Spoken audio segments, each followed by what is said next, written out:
मेरे सभी छोटे बड़े दोस्तों को प्यार भरा नमस्कार। आज हमारा 7th क्लास एनसीईआरटी का साइंस का 11th चैप्टर है, जो कि है आपका लाइट के बारे में। Light, shadows and reflections. ये आपका लाइट या फिर आगे फर्दर जाके जो बड़ी क्लासेस में ऑप्टिक्स का जो चैप्टर है उसका एक बेस बनेगा। ठीक है।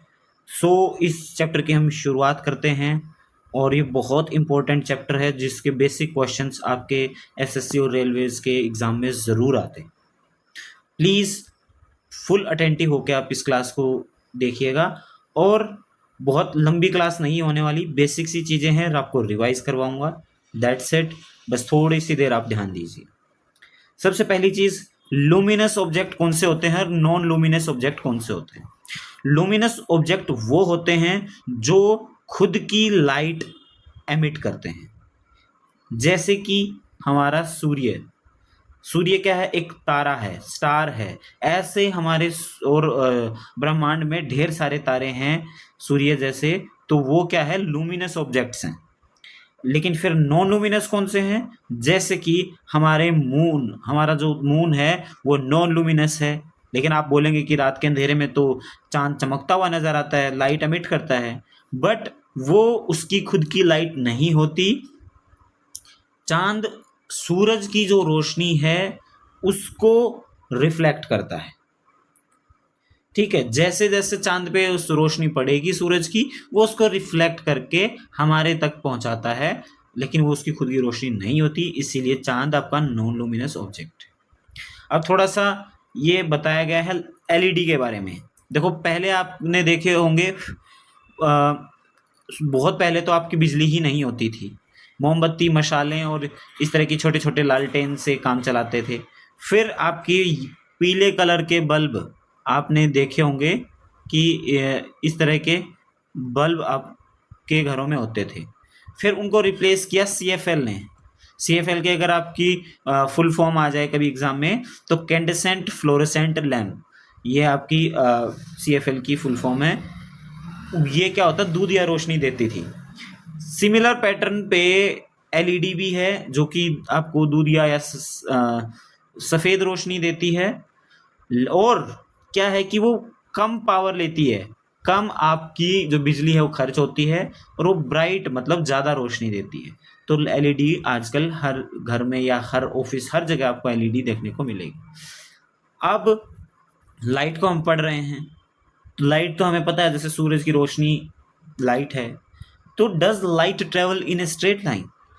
ये एक बहुत बड़ा चीज़ है। देखो, हमें नॉर्मली पता है कि स्ट्रेट लाइन में ट्रैवल करती है, इसलिए हम इस चीज़ पे आश्चर्यचकित नहीं हैं। लेकिन जब इस चीज़ के बारे में जानकारी जुटाई गई शुरुआत में, तब ये बहुत बड़ी एक उपलब्धि आप बोल सकते हैं कि ये जानना कि हाँ भाई, लाइट स्ट्रेट लाइन में चलती है, तो वो बहुत इम्पोर्टेंट था। अब यहाँ पे एक एक्सपेरिमेंट किया गया है। 3 माचिस ले ली गई, जिसके जो माचिस के अंदर का जो पार्ट होता है उसमें एक ही जगह पे 3 होल किए गए और सेम हाइट पे एडजस्ट किया गया, और यहाँ से आपको बैटरी मारनी है। बैटरी मारी तो आपने देखा कि जो ये होल्स हैं वो एक ही लाइन में थे, तो उनके अंदर से आपकी रोशनी निकल के यहाँ पे स्क्रीन पे एक बिंदु नज़र आया। तो पता चला कि जो लाइट है वो स्ट्रेट लाइन में चलती है, तीनों होल्स में से गुजरते हुए वहाँ पे स्क्रीन पे एक डॉट बना दिया है। दूसरा एक्सपेरिमेंट है आपका, एक मोमबत्ती जल रही है। आपने एक होलो पाइप में से उसको देखा, तो वो मोमबत्ती की जो फ्लेम है वो नज़र आ रही है। लेकिन वहीं अगर टेढ़ा मेढ़ा कोई पाइप, होलो पाइप ले लिया हो, लेकिन वो टेढ़ा मेढ़ा हो, तो आपको फ्लेम नज़र नहीं आएगी। क्यों नज़र नहीं आएगी? क्योंकि light travels in a straight line, और यहाँ पे स्ट्रेट लाइन नहीं बन रही, इसीलिए आपको वो फ्लेम नज़र नहीं आएगी। तो ये दोनों एक्सपेरिमेंट किस और इशारा कर रहे हैं कि लाइट स्ट्रेट लाइन में ट्रेवल करती है। फिर तीसरा एक एक्सपेरिमेंट ये है कि आपने एक लेज़र लाइट ले लेनी है, जैसे बच्चे लेके रखते हैं हम, और वो लेके कहीं इधर कहीं मारते रहते हैं। तो पानी में आपने 2-4 दूध की बूंदें डाली और लेज़र लाइट यहाँ से मारी, तो आपको दूध की बूंदों पे या जो भी मिल्की मिल्की आपका जो पानी हो गया है उसमें आपको साफ नज़र आएगा कि एक सीधी लाल लाइन बन गई है। तो वो बताती है कि जो लाइट है वो स्ट्रेट लाइन में ट्रेवल करती है। तो 3 एक्सपेरिमेंट से आपको ये चीज़ कंफर्म हो गई कि भाई light travels in a straight line. फिर light through transparent, translucent and opaque materials. 6th class के हमें किसी चैप्टर में पढ़ा था कि ट्रांसपेरेंट और ट्रांसलूसेंट और ओपेक मटेरियल्स कौन कौन से होते हैं। ट्रांसपेरेंट वो जिसमें से आर पार देखा जा सके, बिल्कुल क्लियर, जैसे आपका ग्लास। ट्रांसलूसेंट जिसमें से कुछ कुछ देखा जा सके और कुछ कुछ नहीं, जैसे आपका फाइबर होता है, जैसे प्लेन फाइबर है उसमें से हल्का हल्का नजर आएगा, या फिर ट्रेसिंग पेपर है उसमें से हल्का हल्का नजर आएगा दूसरी तरफ का, लेकिन बिल्कुल साफ नजर नहीं आएगा। और तीसरा होता है ओपेक, जिसमें से हम अगर देखना चाहें तो कुछ भी नजर नहीं आएगा दूसरी तरफ का। ठीक है, तो light passes almost completely through transparent materials. Obviously glass में से हम देखते हैं तो 100% ऑलमोस्ट आपकी जो लाइट है वो गुजर जाती है। और ट्रांसल्यूसेंट में से कुछ कुछ पार्ट आपका लाइट का पास होता है, कुछ नहीं होता, और ओपेक में से बिल्कुल भी नहीं होता। ठीक। Shadow formation. शेडो कैसे बनती है, छाया या परछाई कैसे बनती है? जब लाइट के रास्ते में, पाथ में कोई ओपेक मटेरियल आ जाता है तो एक परछाई या फिर शेडो फॉर्मेशन आप बोल सकते हैं। ठीक है, we know that light travels in a straight line, so when an opaque object is placed in its path light is blocked. Light block हो जाती है, और जो जहाँ पे लाइट नहीं पहुंच पाती तो वहाँ पे एक डार्क पैच बन जाता है, और वो उसी साइज और शेप का होता है जो जिस साइज और शेप का वो ऑब्जेक्ट है जो उस लाइट के रास्ते में आया है। ठीक, that dark patch is called shadow. Opaque objects form darker shadows, translucent objects make lighter shadows, and even transparent objects can create faint shadows। भाई आपने कभी कभी देखा होगा कि ट्रांसपेरेंट जो चीज़ें हैं उसमें से भी आपको फील हो जाएगा कि हाँ, एक तो आपको बोल दे कोई, जैसे गाड़ी का शीशा है उसमें से अगर धूप आए और एक डायरेक्ट धूप आए तो आप उनमें भी कहीं ना कहीं थोड़ा सा अंतर बता सकते हैं, क्योंकि आपको जो ट्रांसपेरेंट ऑब्जेक्ट है, जो गाड़ी का शीशा है, उसमें से भी आपको नज़र आ जाएगी, क्योंकि उसकी फेंट शेडो आपको बनती हुई नज़र आ जाएगी। नेक्स्ट क्या है? Changing the colour of opaque objects does not change the colour of shadows.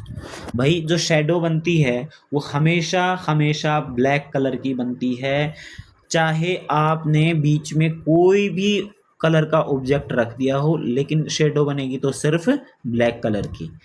अच्छा, फैसिनेटिंग फैक्ट्स में ये बताया गया है कि जो ये आपका शेडो प्ले है, जैसे यहाँ पे दिखाया गया है, शेडो प्ले पहले लोगों को एंटरटेन करने के लिए और एंटरटेनमेंट के थ्रू मैसेज पहुंचाने के लिए सोसाइटी में ऐसे ऐसे प्लेस किए जाते थे, और जैसे पपेट, शेडो पपेट शो भी होता था, और जिनके अलग अलग नाम अलग अलग जगहों पर यहाँ पर दिए गए, आप पढ़ सकते हैं। ठीक है, जैसे रावण छाया इन Odisha.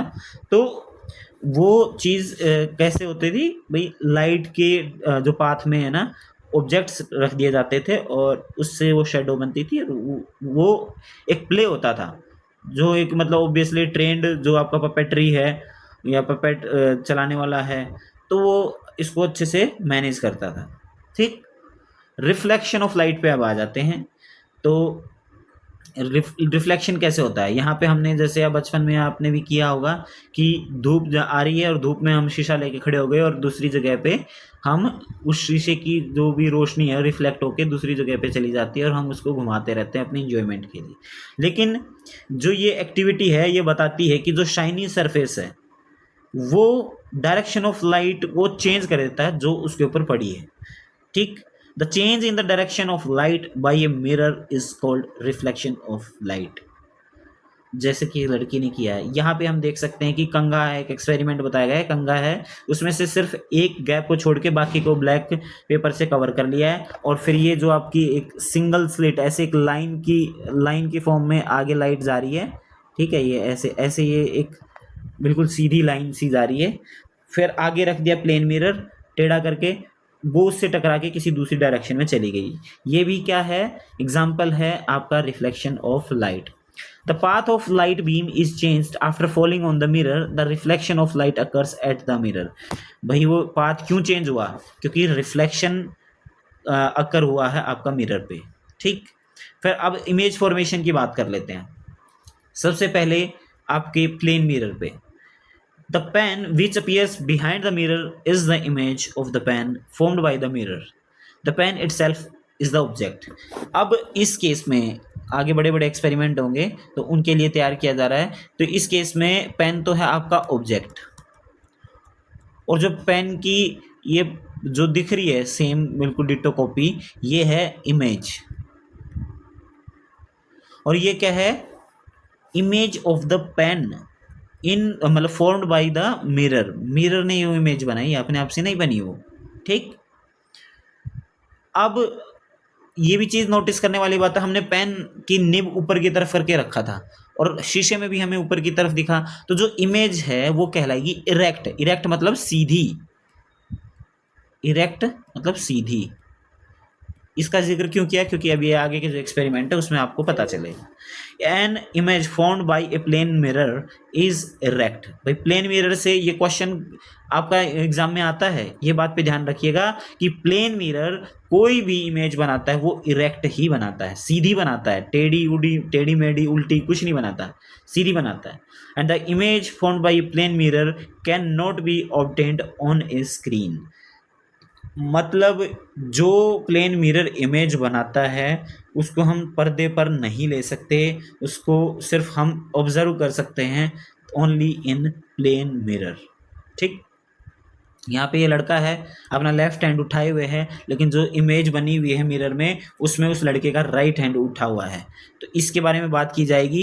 You might have noticed that when you stand close to the plane mirror the image also appears to be close to the mirror, the image appears to be far. अच्छा, इसमें ये भी बताया गया है कि जो शीशा है, शीशे में जो इमेज बनती है वो उतनी ही दूर बनती है जितनी दूरी हमारी शीशे से है। ठीक है, मिरर से हमारा जितना डिस्टेंस उतना ही इमेज का भी मिरर से डिस्टेंस होता है। ओके, अच्छा, अगर आप अपना लेफ्ट हैंड ऊपर उठाएंगे तो आपको राइट हैंड उठा हुआ नज़र आएगा मिरर में, और राइट कान को पकड़ेंगे तो लेफ्ट कान पकड़ा हुआ नज़र आएगा। इसको क्या बोलते हैं? इसको बोलते हैं लेटरल इन्वर्जन। मतलब लेफ्ट राइट का जो रिवर्सल होता है उसको क्या बोला जाता है? Lateral inversion. मतलब भाई लेफ्ट की चीज़ राइट दिखती है और राइट की चीज़ लेफ्ट दिखती है, और वो सिर्फ और सिर्फ प्लेन मिरर में आपको देखने को मिलेगा। इसीलिए जो एम्बुलेंसेज होती हैं उनके ऊपर, उनके बोनट के ऊपर उल्टा या ऐसे एम्बुलेंस लिखा रहता है।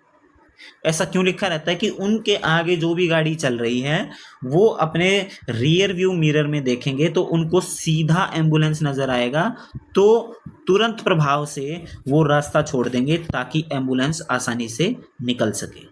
ठीक, अच्छा, जो अभी मिरर की बात हो रही है, अब तो आजकल तो मिरर बनने लगे, नई टेक्निक्स हैं, लेकिन बहुत पुराने टाइम में मिरर बनाए जाते थे। कैसे? स्टोन्स को इतना पॉलिश किया जाता था, इतना पॉलिश किया जाता था कि वो एक मिरर की फॉर्म ले लेता था, इतना साफ हो जाता था। और मेटल को भी ऐसे ही किया जा सकता, मतलब ऐसे किया जाता था जिससे मिरर बनते थे। आज भी ये टेक्निक सरवाइव करती है केरल में, जहाँ पे अरनमुला कन्नड़ी एक यूनिक मेटल सरफेस मिरर है जो कि सेंचुरीज से बनता आ रहा है। ठीक है, तो आप इसके बारे में भी ध्यान दे सकते हैं। अब बात करते हैं पिन होल कैमरा की। पिन होल कैमरा, देखो आपको नाम से ही पता चल रहा होगा कि पिन होल कैमरा क्या है। भाई पिन जितना होल और उस चीज़ से बना हुआ कैमरा।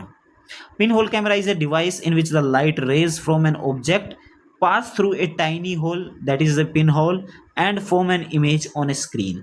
इसमें सीधा सीधा बताया गया है कि जो आपकी इमेज है वो स्क्रीन पर बनती है।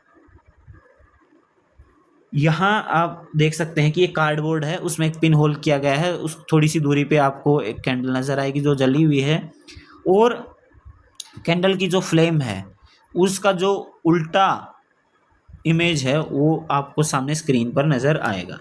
देखो, that forms an image of a candle flame on the screen. Do you notice anything surprising? The image of the candle flame is upside down, that is called inverted image. जो ये image है वो inverted है। It means जो pin hole camera है वो image बनाता तो है, लेकिन कौन सी इमेज बनाता है? इन्वर्टेड इमेज बनाता। ठीक, आप बाहर के लिए तो अंधेरे में करने का एक्सपेरिमेंट था, बाहर के लिए भी एक पिन होल कैमरा बना सकते हैं, वो यहाँ पर आपको दिया गया है, वो आप पढ़ सकते हैं। ठीक, a pin hole camera gives an upside down image. On the other hand there is a lateral inversion in the image formed by a mirror but it is not upside down. देखो, दो चीज़ों में difference बताया गया है कि जो हमारा प्लेन मिरर था उसमें तो इमेज लेटरल इन्वर्जन दिखाती है, लेफ्ट का राइट और राइट का लेफ्ट, लेकिन उल्टा सीधा का कोई खेल नहीं है। लेकिन पिन होल कैमरे में क्या है, अगर हम सीधे खड़े हैं तो हमारी इमेज उल्टी दिखाएगा। ठीक। अच्छा, making some useful items. Periscope. Periscope क्या होता है, देखो इस तरह का आपका एक, आप बोल सकते हो कि इंस्ट्रूमेंट है, या बोल सकते हो आप कुछ भी। तो ये क्या काम आता है, इसमें देखो दो मिरर लगे हैं, एक मिरर तो यहाँ लगा है, ये ऐसे ऐसे टेढ़ा, और ये ऐसे टेढ़ा यहाँ लगा है, तो यहाँ से हमारी ये नज़रें टकराती हैं, ये रिफ्लेक्शन हो रहा है यहाँ पे। ठीक है। अच्छा सॉरी, बाहर से इमेज की, या जैसे मान लो पेड़ है, पेड़ से लाइट आई अंदर, इससे टकराई, रिफ्लेक्शन हुआ, फिर 90 डिग्री पे यहाँ हुआ, अगेन रिफ्लेक्शन हुआ, फिर हुआ हमारी आंखों तक पहुंचा, तो हमें पेड़ वहाँ नज़र आ गया। ये जो पेरिस्कोप है कहाँ यूज़ होता है, पेरिस्कोप का बहुत बड़ा रोल है आपके सबमरीन्स में, टैंक्स में और सोल्जर्स में, जहाँ की सोल्जर्स अपने बंकर से बाहर नहीं निकलना चाहते और बाहर क्या हलचल हो रही है उसे देखना चाहते हैं, तो पेरिस्कोप बहुत काम आता है। ठीक है। जैसे सबमरीन है, सबमरीन ऑब्वियसली पानी के अंदर रहती है, और पानी के ऊपर कोई बड़ा जहाज आ रहा है या क्या एक्टिविटी हो रही है उसको देखने के लिए सबमरीन से बहुत बड़ा पेरिस्कोप पानी के ऊपर आ जाता है, जो कि इतना इजीली नोटिसेबल भी नहीं होता, और सबमरीन में बैठे लोगों को बाहर की एक्टिविटीज़ का आसानी से देखकर पता चल जाता है। ऐसे ही टैंक्स के साथ भी देखने को मिलता है। फिर है कैलियोडोस्कोप। ये कैलियोडोस्कोप क्या है, ये तीन जैसे मिरर्स को जोड़ा गया है ट्रायंगुलर फॉर्म में, देखो ये तीन मिरर्स हैं यहाँ पे जुड़े हुए हैं ट्रायंगुलर फॉर्म में, और इस तरह से आपका एक कैलियोडोस्कोप बनाया गया है, जिसमें से मैं भाई बीड्स हैं, आपके बैंगल्स हैं, या कुछ भी है वो छोड़ दिए गए हैं, और उसमें से लाइट पास कराई गई है, तो आपको अलग अलग पैटर्न, ऐसे पैटर्न देखने को मिलेंगे, जो कि क्या काम आते हैं।